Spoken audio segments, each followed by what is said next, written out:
Are you recording? I think so. I don't see anything. Make sure everything's on. It's all on. I don't see any picture. Why don't you try taking off your lens cap?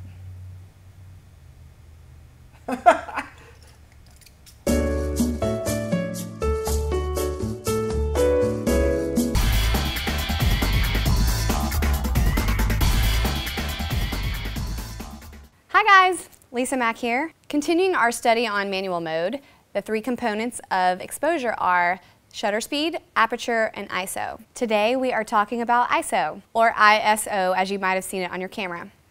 And ISO stands for Image Sensitivity Output. No. Image style, important stuff is on. I don't need some photo Nazi to come after me. It's International Standards Organization. Yeah. Isn't that right? Really? Yeah. Yeah. Oh, shoot. Okay.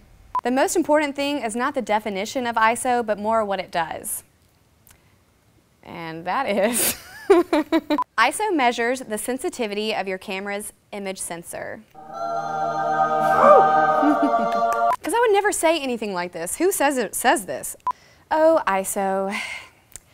You know, ISO is one of those things that you kind of forget about sometimes, but it's also really valuable when you really need it. So ISO is a little number on your screen that starts usually around 100, and it can go all the way up to 3,500 on some cameras.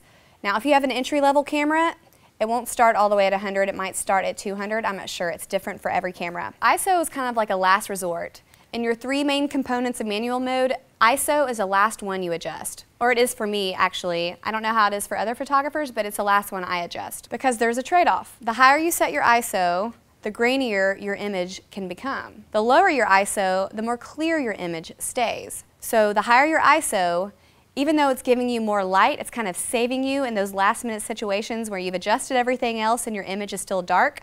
You can bump up your ISO, but the trade-off is you get tiny little speckles, and that's called noise. If you have a really fancy, expensive camera, then it's okay to raise your ISO. You can raise it up to 2,000, 3,000, and you still may have really nice images. But most of us are starting out, or we might have some of your lower-end cameras, which are still great, but the higher your ISO in those cameras, then the grainier your image will be. So some examples of times where you'll have to raise your ISO are maybe your children's recitals in a dark auditorium, at night, maybe when you're outdoors, or in places where you're not allowed to use flash. Okay, hold on. I had a thought. I know, I had a thought.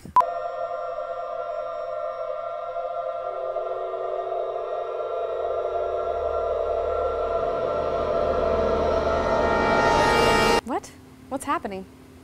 You may not be able to tell, but right now we've raised our ISO up to 3,500. It's a good idea to zoom in and look at your image first to make sure it's not grainy. And if not, you're good. Well, I'll just say that again though. Okay. Something to think about is if you take a picture with a high ISO on this tiny screen on your camera, you can't really tell if your image is grainy. And so now, as you can see, the ISO has been bumped back down and the quality of the image has drastically improved. So that about does it for ISO. If you're still confused, that's okay. We're still going through manual mode. Hang tight. We're going to work through it. As always, you need to get out there and practice. Take your camera, switch up your ISO, bump it back down, and see how it affects your images. We've covered aperture and now ISO, and then we've only got one more component of exposure, and that's shutter speed. And then we're done and we can move on. You guys are one step closer to awesome photos. Share this video with your friends, subscribe to my YouTube channel, and you guys have a great week. Happy snapping. Baby boy, bad as you wanna be. Goes on trips for the scenery. And ISO is? International Standards Organization. Let's Google it for sure. Sensitive image, right? No. What is it? International sensitive. Digitally enhancing the image. Okay, man. We're not going to talk like a man. How do we say that in a girl way? All right, fine. Right. Let's have Will's rants. All right, Will's stop rants. talking. It's getting confusing. We're not going to actually say that. So, measures.